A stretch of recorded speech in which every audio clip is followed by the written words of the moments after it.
C masih berdiri sendiri. Hanya perusahaan gabungannya, misalnya namanya apa sih namanya, Mega Perkasa tadi. Mega Perkasa inilah yang joint venture antara tiga-tiganya. Jadi nggak lebur, perusahaan nggak lebur jadi satu. Leburnya hanya pada perusahaan baru yang mereka bentuk bertiga seperti itu. Mas ya, jelas ya. Jadi beda merger sama joint venture beda. Kalau merger perusahaan A dan B udah lebur jadi satu, nggak ada lagi nama A, nggak ada lagi nama B, yang ada adalah nama gabungan. Kalau joint venture, misalnya contohnya joint venture apa? Honda di Jepang dengan Astra di Indonesia. Mereka membentuk grup namanya Grup Astra Motor ya. Grup Astra Motor. Astra di Indonesia sendiri macam-macam. Dia waktu gabung sama Honda namanya Astra Motor. Dia waktu gabung sama perusahaan Xerox namanya Astra Grafia. Waktu digabung dengan apa namanya apa beda-beda. Jadi perusahaan Astra nggak melebur dengan Honda. Dia menjoin venture satu joinan antara dia dengan Honda atau dengan Toyota dengan membentuk namanya Astra Motor kayak gitu. Astra Motor Company kayak gitu. Nah, jadi jelas ya bahwa satu perusahaan joint venture itu belum, perusahaannya nggak lebur, tapi mereka hanya melebur pada satu kerjasama yang hanya mungkin ada beberapa kerjasama seperti itu. Jadi perusahaannya tetap manajemennya masing-masing seperti itu. Itu adalah joint venture. Yang kedua adalah aliansi strategi ekuitas. Nah, kalau yang tadi joint venture itu mereka A punya apa, B punya kelebihan apa, C punya kelebihan apa, dipadukan. Kalau aliansi strategi ekuitas itu kita perusahaan itu gabungnya hanya setoran modal saja, setoran uang. A gabung modal berapa duit, B berapa duit, C berapa duit. Nah, mereka gabung jadi satu perusahaan baru yang hasil dari kerjasama mereka. Itu adalah strategi ekuitas. Ada lagi aliansi strategi non ekuitas. Jadi kerjasama antara perusahaan yang tidak menggabungkan modalnya, tapi menggabungkan misalnya teknologinya dan lain-lain. Contohnya adalah gini, Toyota dengan Daihatsu. Mereka melakukan kerjasama aliansi non ekuitas dengan membuat kerjasama di bidang pembuatan produk dan teknologinya. Jadi Avanza, Toyota punya produk namanya Avanza. Si Daihatsu punya produk namanya Xenia. Mereka sebenarnya Daihatsu sama Toyota ini kerjasama untuk membuat satu produk yang mereka buat produknya itu mirip sekali, harganya juga hampir sama, dan speknya tipenya juga hampir sama modelnya. Mungkin kalau Anda lihat, kalau nggak dipentelengi ini punyanya logonya, mungkin nggak akan bisa membedakan antara Avanza sama Xenia, Agya sama Ayla, seperti itu. Nah, itu mereka launching produk juga dalam kondisi yang barengan. Produknya di launching barengan, promonya juga barengan, teknologi yang digunakan akan mereka itu bersaing, tapi bukan bersaing, tapi mereka kerjasama untuk merebut pasar yang sama. Sebenarnya itu apa sih tujuan dia?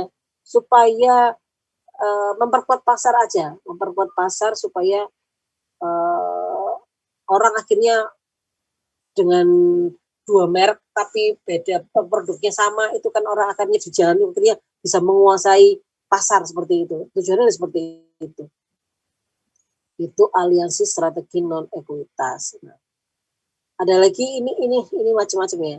Sekarang yang contoh strategi defensif. Nah, kalau perusahaan dalam kondisi yang tadi itu, kalau kondisinya bagus semuanya, kita melakukan aliansi, kita melakukan inovasi, itu kondisinya bagus semua. Sekarang kalau kondisi perusahaan itu sedang bertahan, ngapain aja kalau bertahan itu? Ini, dia bisa melakukan merger. Banyak ya perusahaan. Merger itu bukan berarti dia dalam kondisi bagus loh. Jadi beberapa perusahaan merger itu karena kenapa?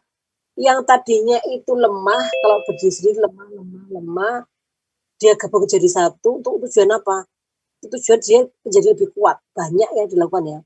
Beberapa perusahaan seperti Mandiri itu adalah gabungan perusahaan, gabungan bank apa, ekspor impor, bank apalagi dulu itu, Bank Bumi Daya, bank apa ya, BDNI gabung jadi satu menjadi bank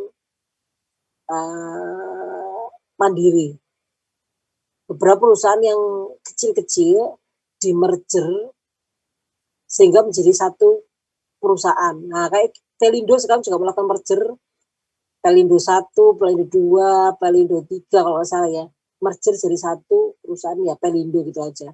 Tujuan itu apa? Jadi karena mungkin karena gini ya, ada kelemahan di satu sisi di perusahaan-perusahaan ini, maka beberapa ketika digabung kan yang dia bisa melakukan efisiensi jadi satu manajemen seperti itu. Nah, dengan satu manajemen begitu mungkin akan lebih ini menghemat biaya operasional dan lain-lain sehingga jadi satu. Kalau di Universitas Muhammadiyah Surabaya kita setiap fakultas itu berdiri sendiri-sendiri. Fakultas Ekonomi, Fakultas Hukum, Fakultas Kedokteran dan lain-lain. Kalau di Muhammadiyah Sidoarjo, kalau Anda lihat itu ekonomi bergabung dengan Fakultas Hukum. Jadi namanya Fakultas Ekonomi dan Hukum kayak begitu. Seingat saya hukum apa ya lupa. Nah, tujuannya itu apa? Jadi satu itu untuk menghemat operasional kan. Jadi kan nggak perlu biaya itu kan jadi satu, jadi pengeluaran untuk apa dan apa itu jadi satu. Nggak perlu lagi dekannya cuma satu, nggak perlu ada satu dekan, dekan dua, tapi satu dekanat seperti itu kan secara gaji kan jelas menghemat biaya gaji karyawan seperti itu. Nah kadang-kadang perusahaan melakukan merger itu tujuannya untuk memperkuat beberapa yang lemah diperkuat itu kan itu contoh strategi defensif seperti itu ya. Ada lagi akuisisi. Apa bedanya akuisisi sama merger? Jadi kalau akuisisi itu adalah perusahaan A membeli perusahaan B, bukan membeli, mengakuisisi itu meng-HI. Jadi begini ya, misalnya A punya utang banyak terhadap perusahaan B, karena nggak mampu bayar utang, maka ya sudah perusahaan A ini diakuisisi oleh B. Jadi akuisisi itu dilakukan dengan keterpaksaan karena si yang lemah ini tidak bisa mampu membayar atau tidak bisa berjalan dengan maka diakuisisi. Banyak contohnya beberapa TV ya kayak TV apa ya? TV Trans TV 7. TV 7 itu karena dalam kondisi yang tidak menguntungkan maka dia kemudian diakuisisi oleh Trans TV. Maka mereka namanya jadi Trans 7. Akuisisi itu bisa sebagian, 100% bisa sebagian. Kayak Trans 7 itu mungkin akuisisinya nggak 100%, makanya masih ada nama Trans 7-nya seperti itu. MNC mengakuisisi RCTI begitu ya. Jadi akhirnya jadi semua TV-nya punya MNC semua seperti itu. Itu adalah akuisisi. Sebagian bisa, seluruhnya bisa. Atau yang ketiga adalah pengambil alihan. Ya sudah. Biasanya pengambil alihan itu dilakukan kebalik ya. Pengambil alihan itu take over itu dilakukan kalau perusahaan yang pertama itu sebenarnya tidak menghendaki penawaran yang perusahaan mengakui, jadi terpaksa. Kalau akuisisi itu kita atas dasar suka sama suka ini. Saya jual saham saya berapa persen ke Anda jual berapa, Anda beli berapa, kayak gitu.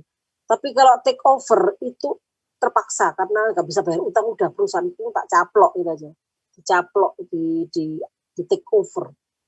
Nah ini biasanya dilakukan juga oleh perusahaan-perusahaan yang besar, di mana ada perusahaan kecil yang dia punya beberapa sangkutan akhirnya diakuisisi. Kayak terpaksa ya beberapa bank-bank dulu waktu bank. Jadi skenario ketika beberapa waktu lalu bank di Indonesia itu ada macam-macam yang dalam kondisi defense ketika terburuk di semua dulu. Ada bank-bank yang masih bagus, defense-nya dimerger oleh bank dari bank-bank kecil dimerger jadi satu.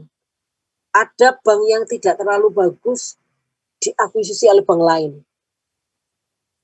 Ada yang sudah gak karuan, sudah mulai gak karuan diambil alih oleh pemerintah, take over oleh BPPN kalau nggak salah. Nah, namanya Badan Pemulihan Perbankan Nasional.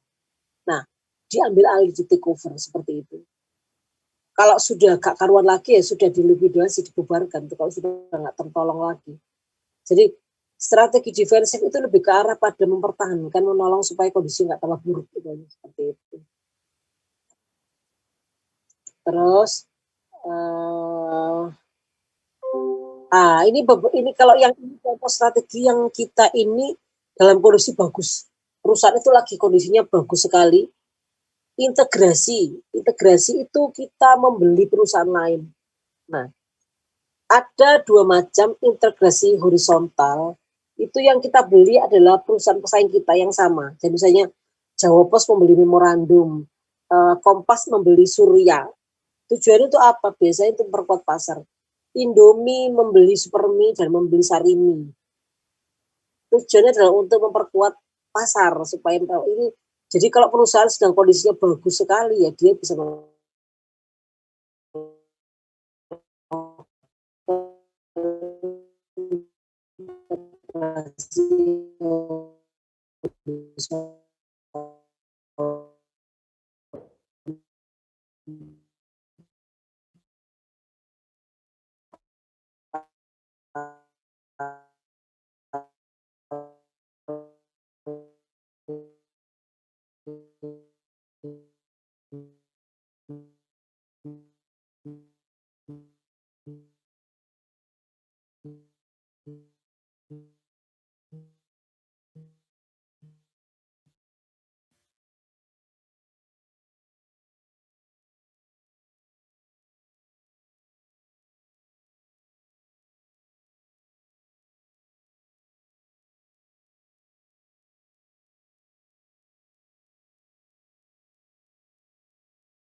produknya tetap sama, tapi pasar kita yang kita tambah. Pasar ditambah itu bisa jadi segmennya ditambah, bisa jadi wilayah ditambah. Jadi misalnya Gojek mau mengembangkan pasar, yang tadinya di wilayah-wilayah kota besar, sekarang kembangkan lagi di wilayah-wilayah mana? Di wilayah-wilayah kota-kota kecil di provinsi Jawa Timur, misalnya seperti itu. Itu namanya pengembangan pasar. Produknya tetap Gojek, tapi dikembangkan kemana-mana. Nah, kalau pengembangan produk beda lagi. Produknya yang bertambah, pasar tetap. Misalnya Anda yang tadinya di kampus itu ada yang ini ya, fotokopi, buka fotokopi. Fotokopi pasarnya adalah anak mahasiswa di kampus. Tapi dia buat produk lagi tambahan yang melayani mahasiswa kampus apa? Bikin rental pengetikan atau bikin laundry, usaha laundry. Pasarnya sama, adalah mahasiswa di kampus, tapi produknya dia kembangkan. Atau contohnya rinso, bikin rinso ada, dia juga bikin rinso pemutih, rinso warna, rinso. Nah, itu semua ada namanya pengembangan produk, bukan inovasi ya. Kalau inovasi itu sesuatu yang betul baru. Tapi kalau yang ada dikembangkan variasi rasa itu namanya pengembangan produk. Seperti itu.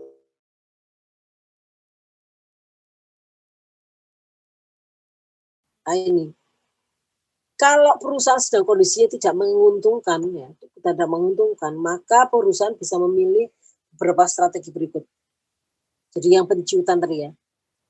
Bela diri retrenchment adalah penciutkan. Jadi gini, kita efisiensi di segala hal, misalnya penghematan. Ini namanya strategi retrenchment. Yang tadinya shiftnya dibuka 3, sekarang cuma 2. Karyawan itu namanya strategi penciutan atau retrenchment, penghematan. Yang kedua adalah divestasi. Divestasi itu apa? Menjual beberapa perusahaan atau divisi yang nggak terlalu laku atau ditutup. Jadi misalnya Matahari, cabangnya ada banyak ya di Surabaya ada 5 outlet. Misalnya yang nggak terlalu laku ditutup. Giant misalnya beberapa ditutup di beberapa daerah tertentu. Itu namanya kita melakukan divestasi. Kalau likuidasi itu ya gitu. Artinya kalau perusahaan sudah sangat tidak menguntungkan, banyak kerugian lebih banyak, maka perusahaan itu dilikuidasi saja daripada ketika dia dipertahankan tambah membuat banyak hutangnya tambah banyak karena operasional. Jadi banyak ya perusahaan dalam kondisi COVID begini, perusahaan itu akhirnya memutuskan untuk likuidasi, dibubarkan saja. Karena kalau perusahaan dibubarkan kan kewajibannya hanya sampai pada PT itu berdiri.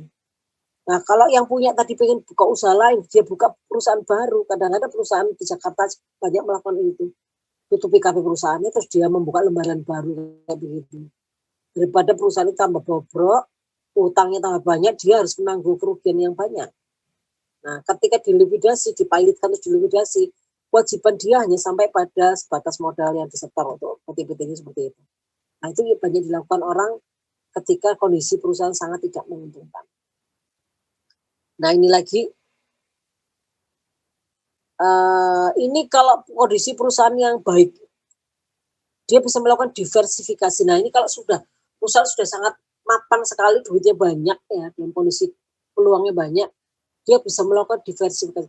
Kalau tadi kan pengembangan produk itu cuma produknya ditambah gitu. Kalau ini diversifikasi, usahanya ditambah, bukan cuma produknya, tapi dia bikin usaha baru. Diversifikasi kalau menurut kita bikin usaha baru yang sangat berbeda dengan usaha sebelumnya. Misalnya Wings itu bikin usaha bank ekonomi. Wah beda toh. Wings itu pabrik sabun, kemudian dia buka usaha baru namanya bank. Antara usaha yang pertama dengan usaha kedua itu nggak ada kaitannya sama sekali, itu namanya konglomerat, diversifikasi konglomerat. Kalau diversifikasi konsentrik, antara usaha yang lama dengan usaha yang baru itu masih ada kaitannya. Misalnya, Universitas Muhammadiyah buat rumah sakit Muhammadiyah. Usahanya berbeda, satunya pendidikan, satunya rumah sakit. Tapi masih ada kaitannya. Kenapa? Karena di situ ada fakultas kedokteran, berarti ada fakultas keperawatan. Ini adalah untuk menunjang dari fakultas-fakultas tersebut. Sehingga dokter-dokternya menggunakan dan perawatnya menggunakan alumni-alumni dari fakultas kedokteran dan keperawatan. Itu adalah diversifikasi konsentrik. Kalau diversifikasi horizontal itu membuat usaha baru berbeda dengan usaha yang lama tapi pelanggannya masih sama. Misalnya bank bikin perusahaan asuransi. Banknya sama, bank asuransi dan bank berbeda, perusahaannya berbeda, tapi dia menggunakan pelanggan yang sama. Misalnya nasabah bank ini juga menjadi nasabah dari perusahaan asuransi yang berikutnya, seperti itu. Baik, sampai di sini ada pertanyaan. Silakan.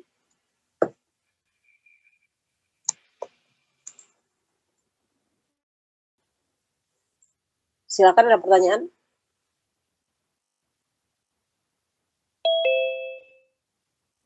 Masih belum, Bu. Belum. Paham ya, oke. Oke. Kita lanjutkan materi tentang bagaimana membuat strateginya. Tadi kita kan baru kenalan dengan nama strateginya. Sekarang kita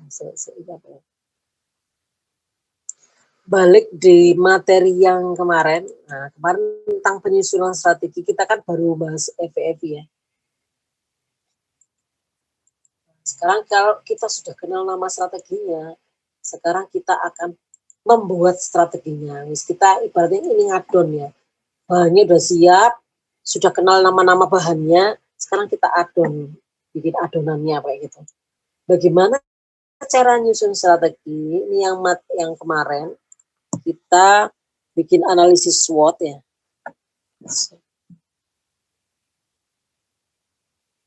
Halo, sudah kelihatan ya?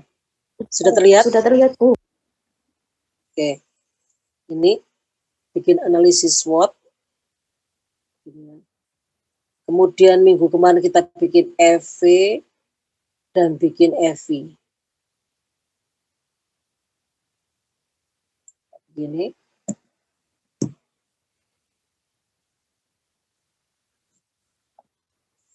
Sudah bikin FEV.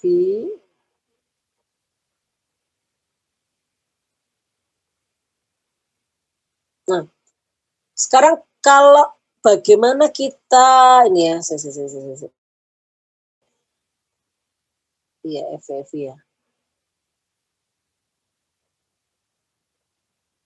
Nah, ini ya. Kita akan membuat strategi dari kondisi internal eksternal sudah kita rancang di FEV tersebut. Terdapat 4 kondisi perusahaan jika dilihat dari EV dan EV, yaitu bisa jadi perusahaan itu peluangnya besar, kekuatannya besar. Bisa jadi perusahaan itu peluangnya besar tapi kelemahannya yang besar. Bisa jadi ancamannya yang besar tapi kekuatannya besar. Bisa jadi ancamannya besar, kelemahannya besar. Berarti ini kan jelek ya. Nah, kayak gini. Berarti begini ya. Ini kita tak garis ya, seret-seret. Ini peluang, ini ancaman. Jadi ini O, ini tree. Yang kanan peluang, yang kiri ancaman. Yang atas kekuatan, yang bawah kelemahan. Jadi O, T, S, W. Kalau yang ini berarti S dan O, SO. Kekuatannya besar, peluangnya besar. Kalau yang di sini kuadran 1, ini kuadran 2, ini S, T, ST, strength dan trait. Kekuatannya besar, tapi ancamannya yang dominan. Kalau kuadran ketiga ini adalah ancaman T, WT, strategi WT. Kelemahan ada, ancaman ada. Yang di sini adalah OT, strategi OT. Terdapat kelemahan dan terdapat peluang.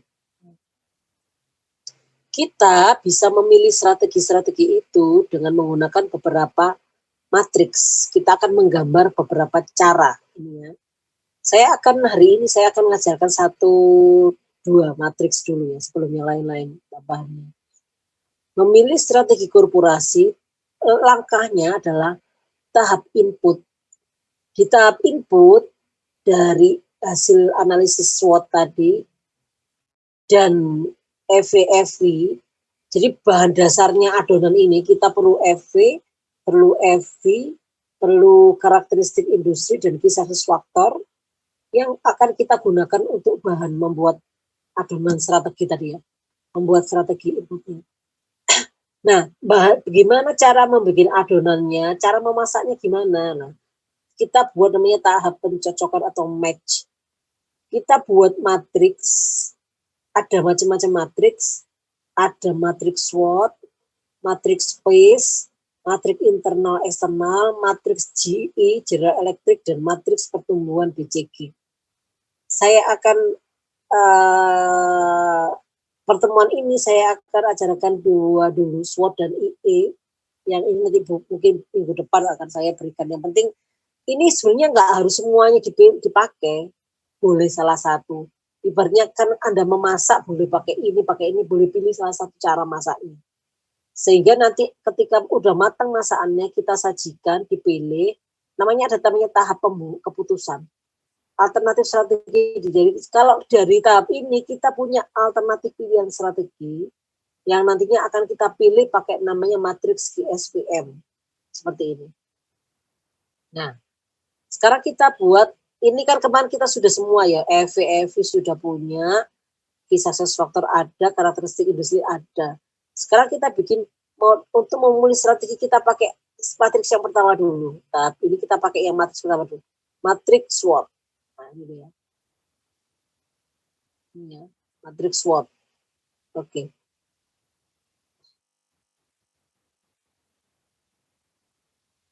Ya, sudah.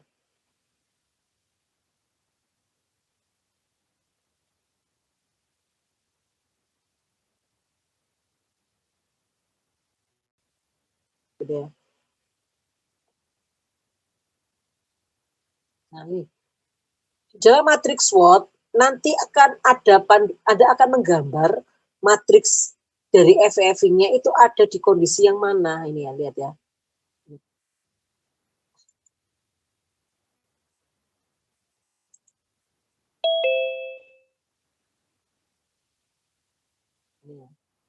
Langkah membuat matriks SWOT. Nah ini langkahnya membuat matriks SWOT. Perhatikan semuanya.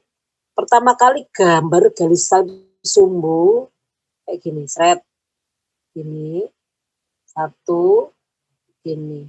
Yang ini O, yang ini T. Selalu yang kanan opportunity, yang kiri trade. Yang ke atas S, strength, yang bawah weakness. Kemudian kasih skala. 1, 2, 3, 4. Di kiri juga 1, 2, 3, 4. Di atas juga 1, 2, 3, 4. Di bawah juga 1, 2, 3, 4. Sehingga aku pakai apa ya?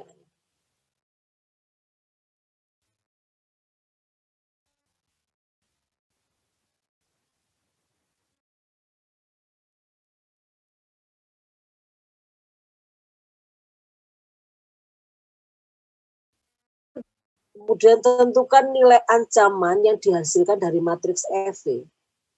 Yang keempat adalah nilai kekuatan, dan kelima adalah nilai kelemahan. Sambungkan garis horizontalnya, dan pada gambar pemotongan di kuadran 1.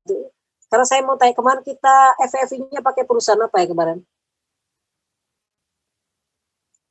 Halo? Kemarin yang FEV saya share di grup itu pakai perusahaan apa? Apa? Aqua. Oke, saya carinya dulu kalau begitu.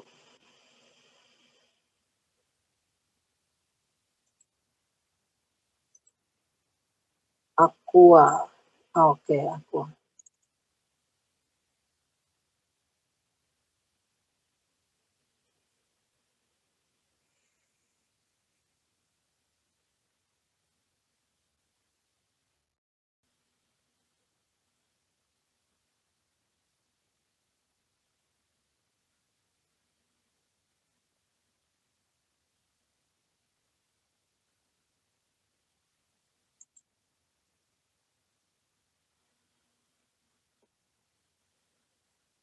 Ntar saya share dulu yang Aqua kemarin. Oke, tolong perhatikan. Nanti kalau Anda tugas presentasi juga harus bisa membuat gambar seperti ini ya. Nah, ini kita waktu kemarin bikin Aqua, ini yang FV hasilnya 2,99, yang FV hasilnya 3,0. Oke, Aqua ya. Oke, kita buat gambar sebentar di gambarnya.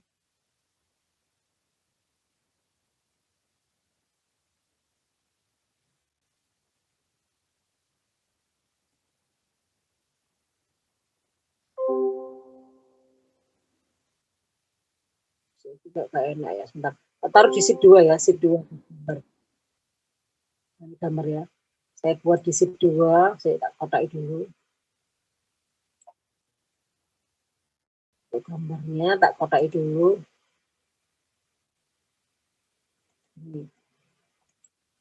Kita buat tadi garis sumbu, misalnya tadi.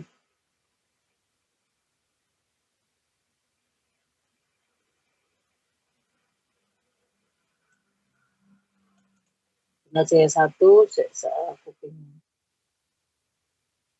ya, kita buat garis ini.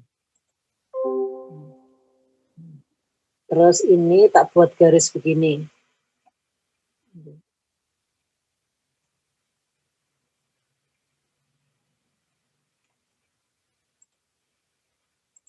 Ya, buat salib sumbu.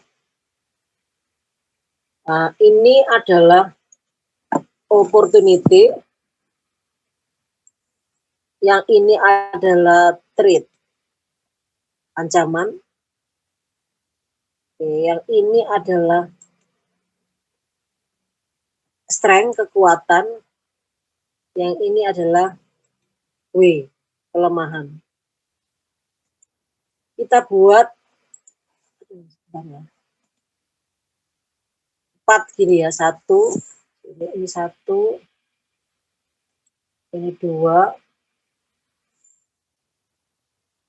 ini 3, ini 4. Buat skalanya 1 sampai 4 kan kenapa? Karena kemarin kan begitu ya. Ini 1, ini 2, ini 3, ini 4. Sama yang atas juga ya cara begini. 1,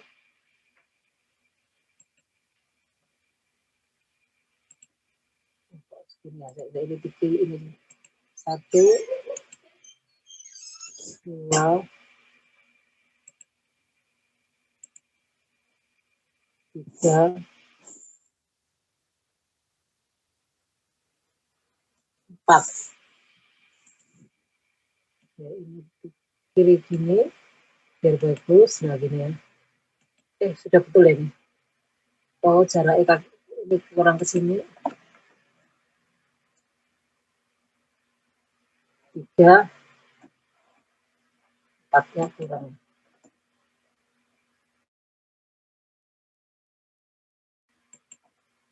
Susah. Ini juga sama. Ini berarti di sini ya. Jadi 1, 2,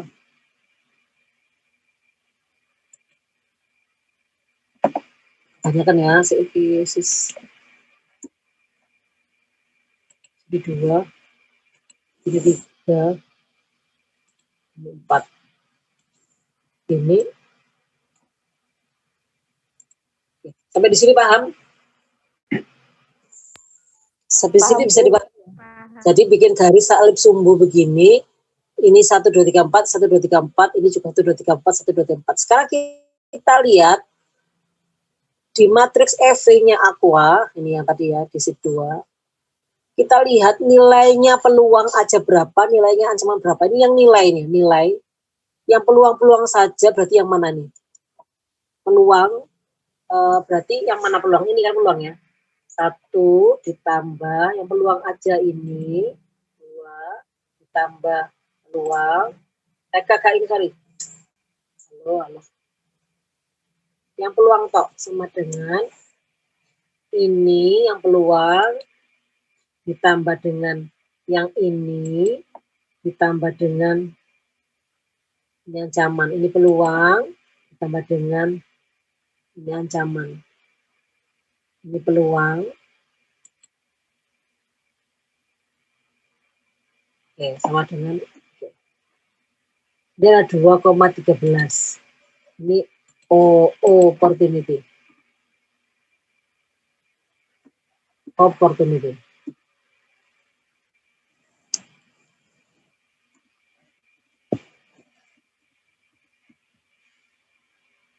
tadi?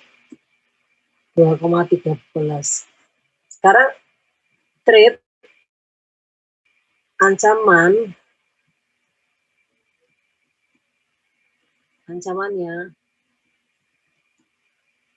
ya ini sebenarnya kan 1 ditambahin tak boleh begitu, boleh tadi gini kan 2,99 dikurangi 2,13 kan sama saja ya. Nah, dengan sesuai 2,99 dikurangi 2,13. Ancamannya adalah 0,86. Nah, ini ya. Nanti kita cari gini, 2,13 sama 0,86 kita buat di sini di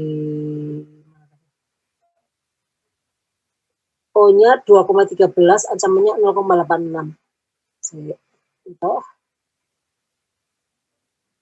C2. O-nya 2,13 ini ya. 2,13 berarti letaknya di mana ya? Di sini. Kita buat buletan ya. Tanda titik itu di mana ya? Namanya.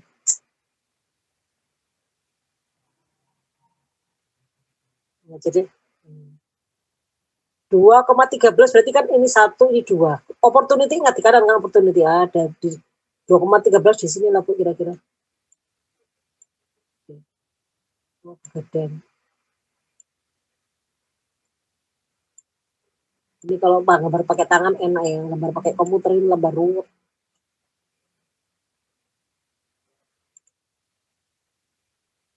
Harusnya titik gitu tuh.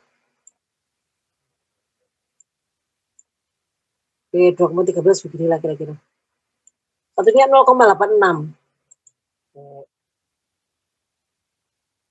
Kopi kok 0,86 trade-nya. Oh, ini trade-nya 0,86 di sini. Oh, berarti di sini ya, dekat sini. Oke. Nah, tadi mau pas tadi di sini. Nah, di sini 0,86. Nah, di sini Bu.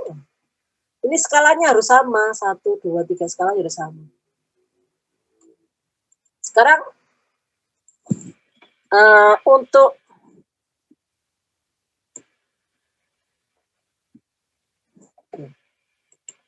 untuk strength-nya berapa? Nah, strength juga sama.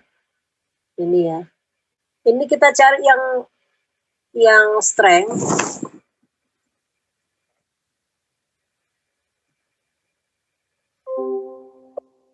Sama dengan yang strength kan ini 1 ditambah dengan ini tambah dengan yang strength saja ini ditambah, oh ini banyak kekuatannya ya, ini tambah ini ditambah ini bukan yang ini tambah yang ini, ini enggak sudah. Oh berarti 2,56 strength-nya. Weakness-nya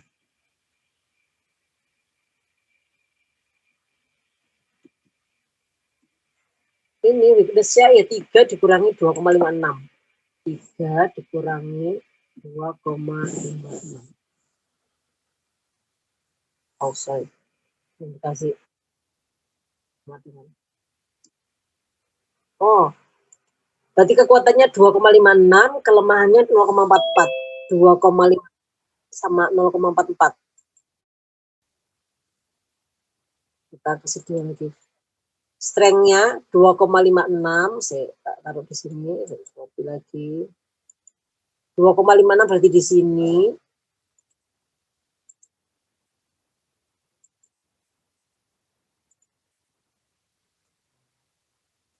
Sama 0,44 di sini.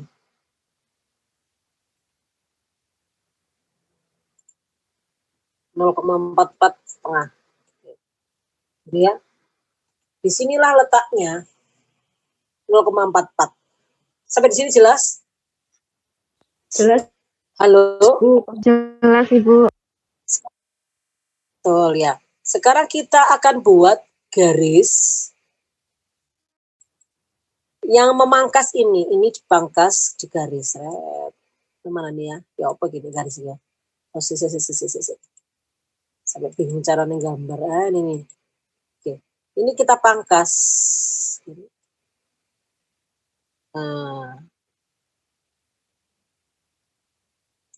kita potong sesuai dengan ini. Nah, ini yang strength dicerat gini. Yang ini juga, nah ini juga dipangkas yang ini. Nah, sing sumbu tegak dipangkas dengan pakai garis berdatar. Oke. Yang sumbu tegak, yang sumbu mendatar dipotong sebagai sumbu tegaknya. Mencang saja.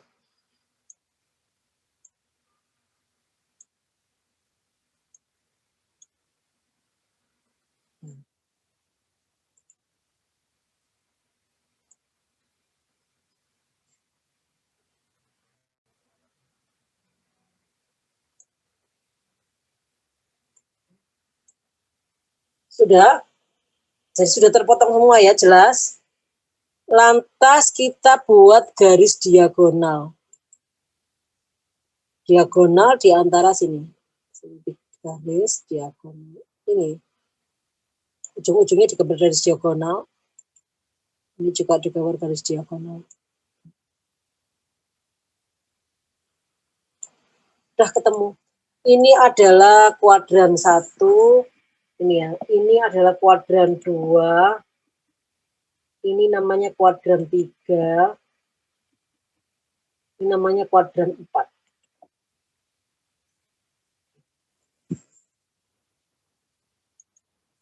Kita tanya ke Anda, perpotongan diagonal itu ada di kuadran berapa? Perpotongan diagonalnya ada di kuadran berapa? Ini lihat. Perpotongannya ini ada di kuadran berapa? Perpotongannya ini di kuadran berapa? Kuadran 1, 2, 3. 1, Bu. 1, ini 2, ini 3, ini 4. Berarti ada di kuadran ke 1. Kuadran 1 itu tadi apa ini? Opportunity-nya besar, strength-nya besar. Wah, bagus toh kondisi perusahaan. Lebih banyak, peluangnya lebih banyak, terus kekuatannya juga lebih banyak dibandingkan dengan kelemahan dan ancamannya. Berarti kondisi perusahaan ini dia boleh menggunakan strategi-strategi yang sifatnya bertumbuh, yang growth. Ini ya. Saya balik lagi ke PPT-nya.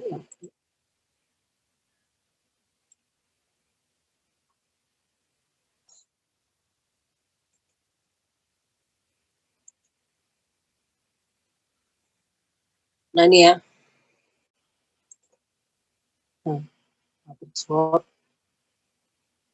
Nah, dia di kuadran 1 kayak tadi ya. Kita lihat petunjuknya. Kalau dia ada di kuadran 1, ini ya. Pilihannya apa? Inilah. Kuadran 1, strength, weakness. Strength ini. WT, WO. Oh, di sini loh pilihannya. Oh, Anda boleh pilih strateginya integrasi horizontal. Artinya apa? Membeli pesaing. Atau diversifikasi konsentrik, membuat usaha baru yang masih berkaitan dengan usaha yang ada sekarang. Atau membuat usaha patungan. Nah, ketika Anda membahas kasus itu harus operasional, harus betul-betul implikasinya muncul. Jadi juga jangan cuma mendefinisikan strategi ini, Dok.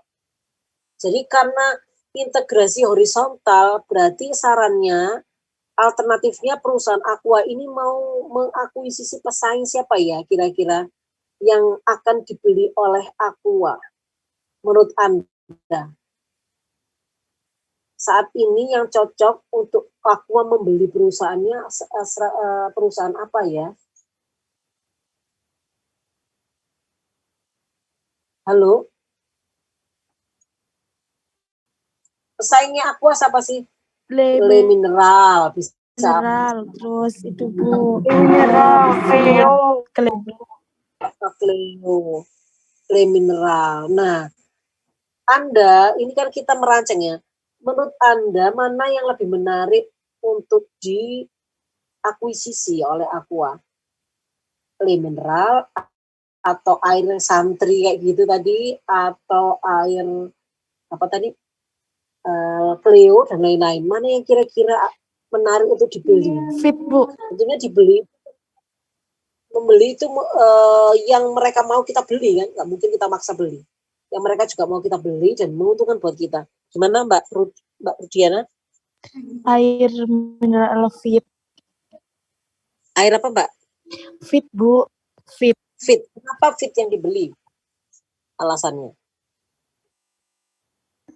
Karena kan juga harganya terjangkau ya Bu di fit itu. Mungkin bisa kolaborasi sama Aqua. Kolaborasi beda. Kolaborasi itu beda dengan dibeli. Ini ceritanya Aqua membeli. Aqua sing membeli perusahaan lain. Jadi bukan kolaborasi. Beda kan tadi kan merger, takeover kan semua beda semua. Ini ceritanya Iya, kita Bu. iya Kan gimana? bisa Aqua bisa membeli fit, itu kan dilihat dari konsumennya kan juga lebih tertarik dengan fit, Bu. Kenapa kok tertarik? Soalnya lebih murah, Bu. Harganya Boleh lebih aja. terjangkau.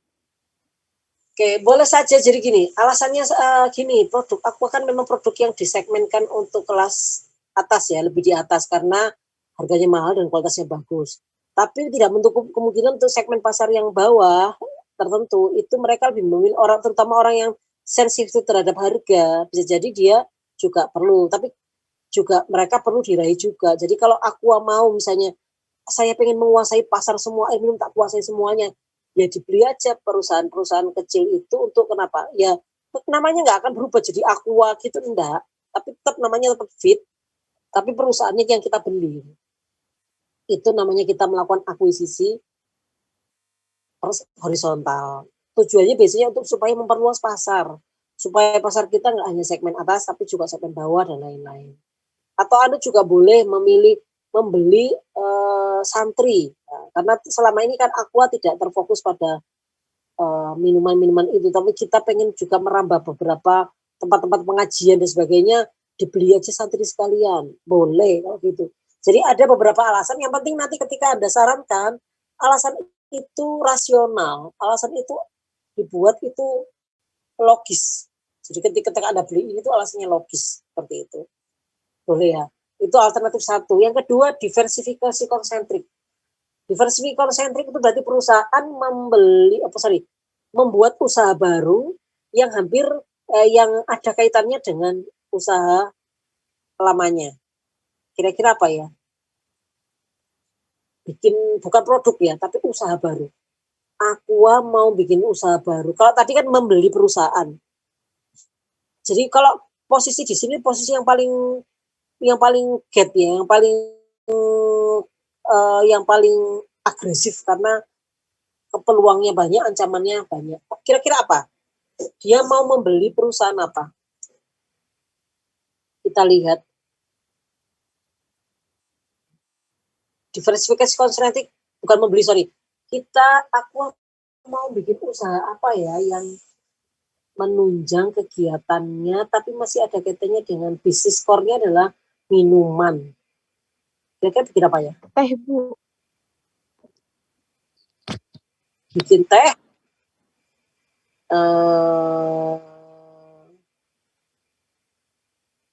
usaha, enggak harus sudah minuman. Jadi pengembangan produk dengan diversifikasi itu beda. Kalau pengembangan produk itu produknya ditambah, kalau diversifikasi itu bikin usaha baru, ya kayak tadi loh. Kalau mengembangkan produk kan Universitas Muhammadiyah bikin fakultas baru. Kalau bikin di rumah sakit baru itu namanya diversifikasi. Kayak gitu. Jadi mengembangkan produk itu cuma nambah fakultasnya dok. Kalau hanya ada menambah minuman lain itu masuk dalam kategori pengembangan produk. Nah ini kita pengen usaha baru. Usaha apa ya, minuman Aqua berkaitan dengan kesehatan. Terus apa lagi? Itu Bu, membuka usaha makanan sehat gitu loh Bu, yang apa untuk yang dari bahan-bahan sehat gitu Bu. Kalau yang dari bahan air apa ya? Boleh misalnya mesinnya sama atau bahannya sama. Sama-sama pakai air pegunungan apa ya? Makanan. Sama minuman ya.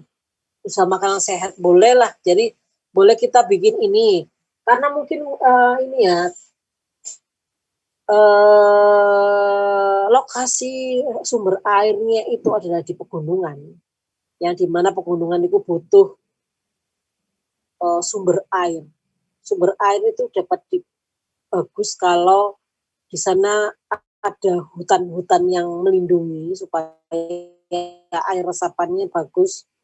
Maka kan berarti Anda perlu membuat hutan-hutan ya, hutan-hutan di dalam sumber air tersebut. Nah, hutan-hutan yang bisa melindungi sumber air tersebut. Nah, hutan-hutan bisa melindungi air tersebut mungkin hutan apa? Misalnya hutan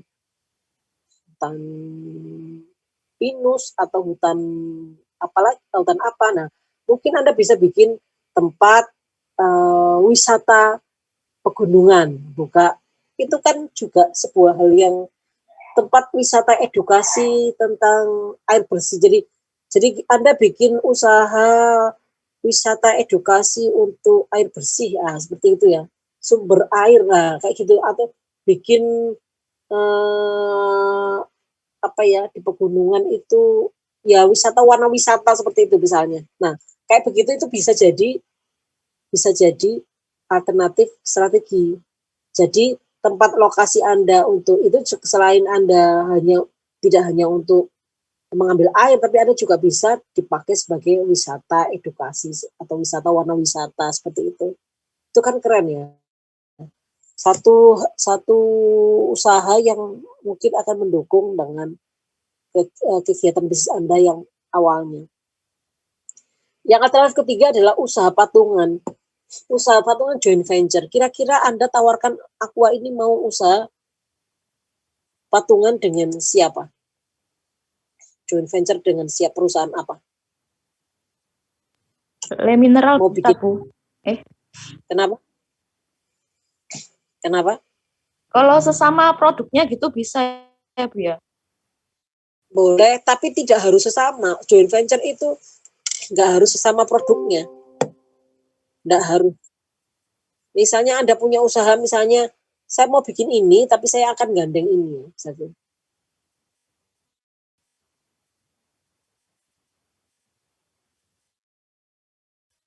Siapa yang tapi dengan gandeng perusahaan lain yang dia punya keunggulan di sana. Coba dipikirkan.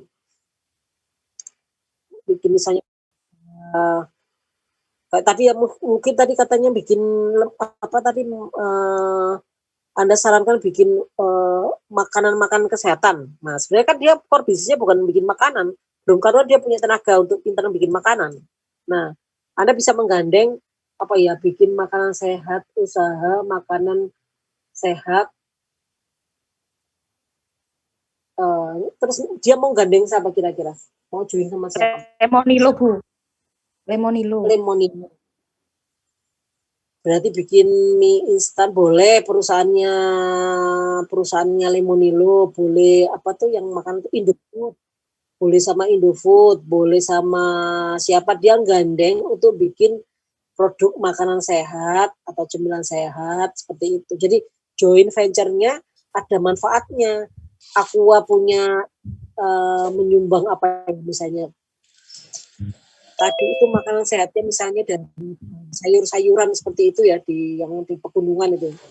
Aqua punya ini bahan baku dari sayur-sayur sehatnya. Mereka punya kapabilitas dengan tenaga ahli masaknya. Kita gabungkan jadi makanan sehat seperti itu. Itu adalah satu terobosan seperti itu. Nah, 3 strategi tadi menjadi alternatif Anda untuk menjalankan strategi perusahaan dilihat daripada kondisi perusahaan seperti apa. Nah, kalau perusahaan itu bisa jadi kebetulan Aqua letaknya di Koden 1, tapi ketika Anda melakukan analisis untuk perusahaan lain, misalnya bukan Aqua, bisa jadi nyampainya di sini, atau bisa jadi nyampainya di sini, atau bisa jadi nyampainya di sini, sehingga strateginya disarankan akan berbeda-beda kalau perusahaannya berbeda dengan kondisi yang berbeda juga. Kalau kemarin yang kelas yang lain itu ada Garuda Indonesia, dia itu ancamannya besar di sini, risikonya juga besar, sehingga dia sepertinya ada di kuadran ketiga. Maka strateginya justru yang ini yang disarankan. Jadi jangan sampai keliru. Makanya saya bilang di awal, ketika Anda menyarankan mengidentifikasi di FEV-nya, jangan sampai Anda terbuai dengan memberikan yang baik-baik semua, Pak. Nanti salah strategi.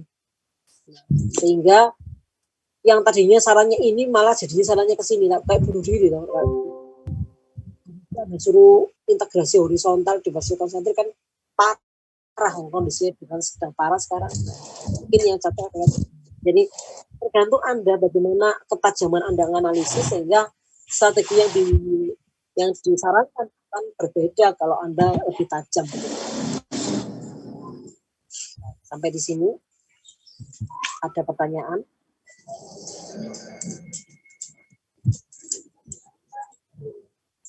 Sampai di sini ada pertanyaan? Silakan.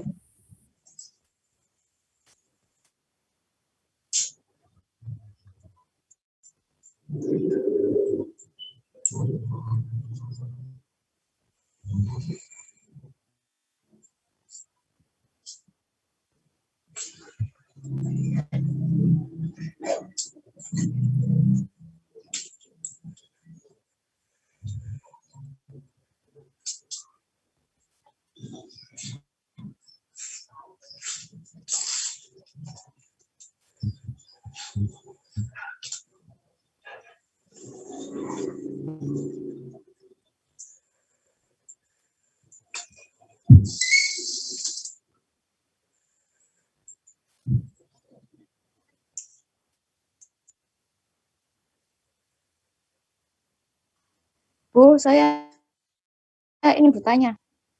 Ya, silakan. Jadi untuk membuat membuat ini analisis SWOT ini berarti hanya membutuhkan matriks EV dan FV ya Bu ya, tidak perlu analisis karakteristik dan case success factor. Perlu.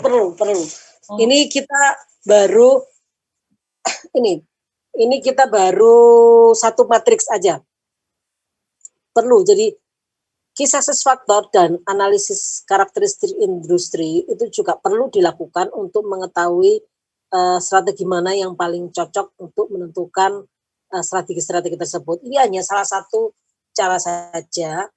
Nah, tadi kemarin ketika kita bahas Aqua kemarin kan kisah faktornya apa ya sih?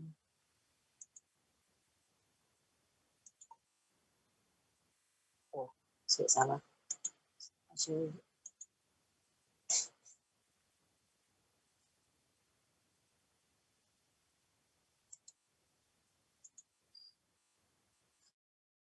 Kemarin Aqua tuh kisah faktornya apa ya? Distribusi, kemasan, Ketersediaan sumber daya airnya Ibu. Sumber daya alam. Nah, jadi di dalam EV-EV-nya ini kita kan tidak mendapatkan distribusi ya. Ini kan udah bagus. Strategi kita kan sudah bagus. Kita lihat. Kan kita sudah buat angka dan ratingnya. Artinya selama ini Aqua itu sudah bagus di dalam strategi distribusinya. Kan kondisi 3 ini kan kondisi yang mengatakan bahwa sebelumnya dia sudah cukup efektif. Tapi masih perlu diperbaiki. Diperbaiki apanya? Asumsinya bahwa karena ini sudah bagus, berarti kita tidak perlu melakukan fokus untuk perbaikan karena memang dia sudah bagus. Berarti oke. Maka langkah yang kedepannya apa yang perlu kita benahin lagi? Yang dibenahin lagi adalah ya karena ini kondisinya 3 sama 29 kan sebenarnya kondisinya bagus ya. Artinya kita harus melangkah lagi yang lebih baik, yang ke depan, ekspansi ke depan, yaitu kita tadi itu menyarankan strategi untuk melakukan kerjasama dengan pihak lain atau diversifikasi orang. Karena kenapa? Kita lihat kondisi kisah faktornya ini sudah bagus. Terus ini tadi ya, karakteristik industri. Karakteristik industri Aqua kemarin kan apa? Ancaman pendatang baru mudah masuk. Berarti kan kalau pendatang baru mudah masuk, kita strategi kita perkuat pasar kita. Kalau kita tadi kan planning kita kan tadi kita membuat kita mengakuisisi pesaing, sehingga ketika kita posisi kita semakin kuat karena Aqua tadi membeli fit ya, otomatis pesaing baru yang masuk akan menjadi rada khawatir. Atau kita mau tadi mengakuisisi air minum santri, mereka ketika mau masuk ke kita juga tidak berani karena kenapa? Kekuatan perusahaan semakin jadi sebenarnya kita membuka benteng yang besar sehingga akhirnya orang masuk ke industri kita juga akan terhalang. Terus kemudian karakteristiknya pesaingnya banyak. Jadi ketika pesaingnya banyak, kalau kita gandeng pesaing kita beli sekalian kan kita memperkecil dari persaingan tadi karena sudah kita beli. Nah, jadi strategi itu juga ketika Anda mengutarakan strategi dieksplorasi itu ceritanya kenapa strategi itu dipilih, itu dasarnya juga dari key success factor dan karakteristik industri yang ada. Kenapa pilih ini, kenapa pilih itu. Jadi tadi ketika kita pilih kenapa fit, kenapa santri, itu juga didasarkan pada karakteristik industri yang ada. Ya, karena pesaingnya banyak kita harus akuisisi pesaing. Karena ini karena perintah baru besar kita sumber air yang apa tadi katanya, sumber air yang langka. Berarti kita kan harus cari daerah pegunungan. Nah, jadi pegunungan itu kan investasi yang cukup mahal untuk mencari sebuah area, kan membeli area untuk dijadikan sumber air. Nah, dari sumber air itu kita juga harus jaga, maka kita buat hutan tadi itu, hutan warna wisata tadi, untuk justru kita untuk mau mengamankan bahwa sumber air kita itu akan dari bagus tidaknya sumber air kan juga ditentukan dari bagaimana kita merawat sumber air tersebut, kan seperti itu. Jadi itu adalah dipakai sebagai pertimbangan juga ketika memilih strategi tadi. Ini masih strategi korporat ya. Nanti ada strategi bisnis, strategi fungsional, akan banyak seperti itu. Baru masih strategi korporat. Jadi ibaratnya kita ini ngomongin strategi induknya dulu. Strategi bisnisnya, strategi fungsionalnya belum. Seperti itu. Itu ya, Mbak. Apa nih yang tanya tadi? Iya, Bu. Saya sudah paham. Oke, terima kasih. Oke, sekarang kita berikutnya lagi kita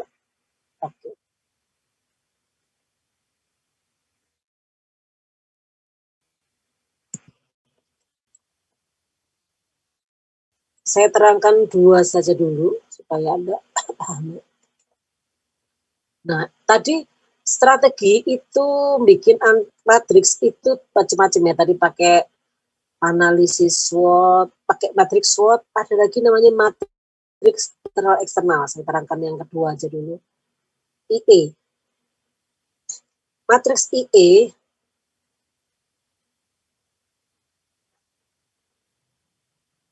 sama dengan matriks SWOT, cuman dia pakainya begini. Ini ya. Kita buat 9 sel begini. 1, 2, 3. Ini kuadran ke 1, sel kedua, sel ketiga, 4, 5, 6, 7, 8, 9. Ini yang sumbu mendatar ini, nah pakai skornya EVI. Yang sumbu tegak pakai skornya EVI. Nanti akan kita lihat apakah kita ada di posisi ini, di sel ini, di sel ini, sebenarnya hampir mirip, cuman ini lebih lebih detail. Strateginya lebih detail. Saya buat coba tadi pakai yang Excel tadi. Kalau yang SWOT tadi pakai nilai strength weakness ya. Kalau ini langsung EV-nya yang total nilai ini. Kita lihat sheet 2.